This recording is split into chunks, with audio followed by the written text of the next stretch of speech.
सावन मसीह उजीला मनाबो, बेले के पतियाल चढ़ाबो। हर हर महादेव के जयकारा, भोले बाबा ला खुश कराबो।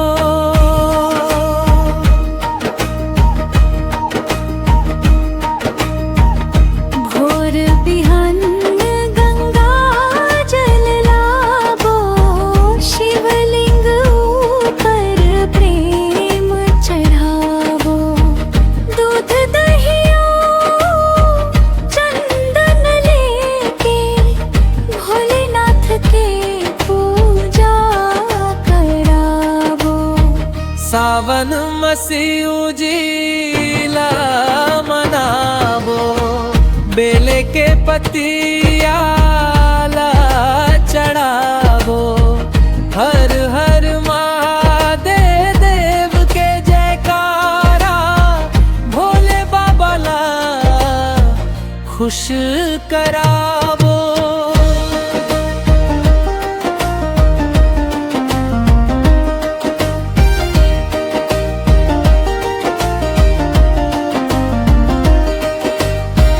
डमरू बाजे घंटी बाजे, मंदिर में गूंजे भोले के साजे। नंदी संग बैठे त्रिपुरारी, दूर करे सब दुख भारी। जिन मन सच्चा भक्ति करथे, भोले बाबा कृपा बरसाथे। मन के मुराद सदा पूरा होही, शंकर दया के सागर होही। सावन महीना पावन आए,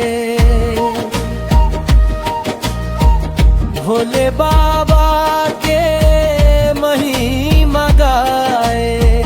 बेले के पतिया लरे मन चढ़ावो, शिव जी के चरण में शीश नवाबो।